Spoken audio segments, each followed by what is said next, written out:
This world is all about branding and marketing. The number one branders in the universe is the United States.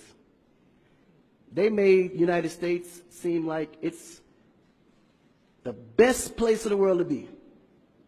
It's the land of the free, home of the brave. I go there to find and chase my dreams. We have to be able to tell our own stories.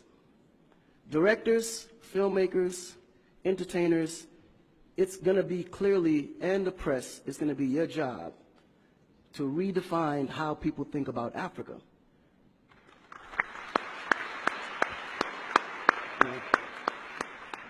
Because you're here, you see what's going on. You clearly can see in a vivid picture the good, the bad, and the ugly. What you choose to put out there is what the world is going to get. Because I can tell you right now, in Chicago alone, there's more people dying in Chicago than there was in the war in Iraq. But you would never see that. There's a lot of things that's happening in the U.S. that you would never see because they choose to show you what they want you to see for... Yeah.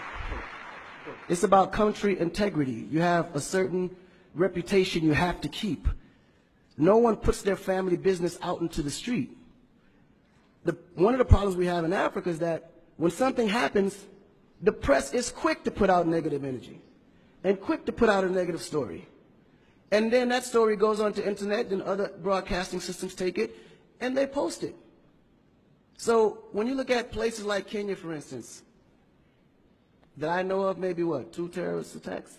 But it was everywhere. So now people was afraid to go to Kenya because somebody shot up the mall.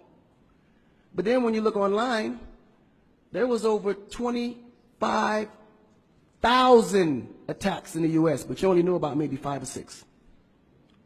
So we have to really rebrand. And then when you look at how the world perceives Africa, they're right. You know, you see zebras, lions, tigers, bears. Oh my. You get to the point where you think Africa's just a big jungle.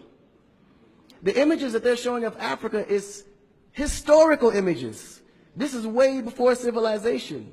This is when they were still, you know, battling with spears, like times of Shaka Zulu. No, I'm serious.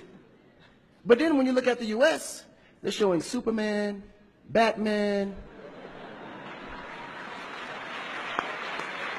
you know?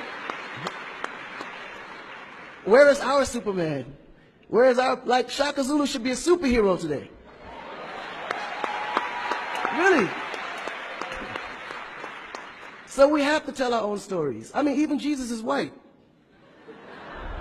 And you believe it. But it's okay because how you were framed, if you taught something from the day you were born, and your mother taught you that, your father taught you that, it's real. You never look at your mom and your dad as liars. But their mother and father taught them the same thing because that's the kind of history that's put out for them to believe.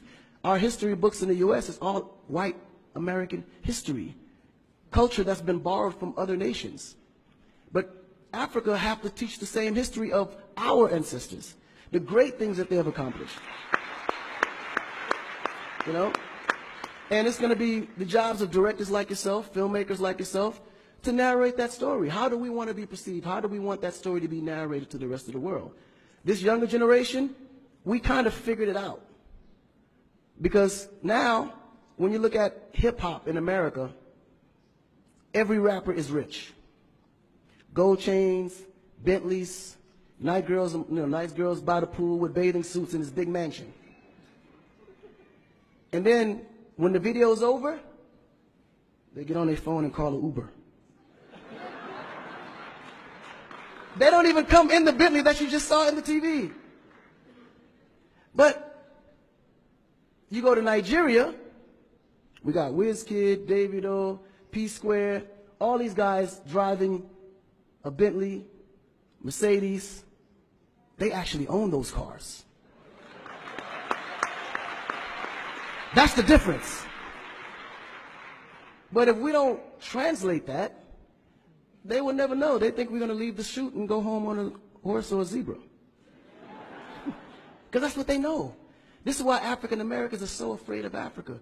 You mention Africa, they start shaking. There's so much fear. They don't know how to translate that. It was just recent that people are now saying, yeah, man, you know what? I rock with Africans, man. You know what I'm saying? I want to do some collaborations, man. Yo, man, I need an Afrobeat remix, you know what I'm saying? But before, they're like, man, I don't know that dude. I'm not putting him on my record. So the younger generation is slowly understanding how you have to rebrand the culture, because the culture has adapted. They've actually took everything that we've created and made it look better.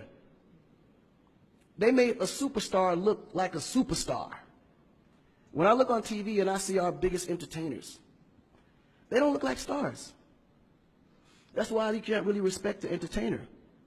If a politician saw a singer, he'd just be like, oh, he's just a local singer. But if he go to that local singer's performance, he may sell out the stadium because he has a huge influence, but the image is not there. So we have to take the image as a huge accountability for ourselves and realize that Africa really does have a reputation. But if we allow our stories to be told, our stories will be told according to their agenda on what they need to be able to benefit from Africa. So we have to tell our story so we can be able to understand how we can utilize that story to benefit for our agenda. You know?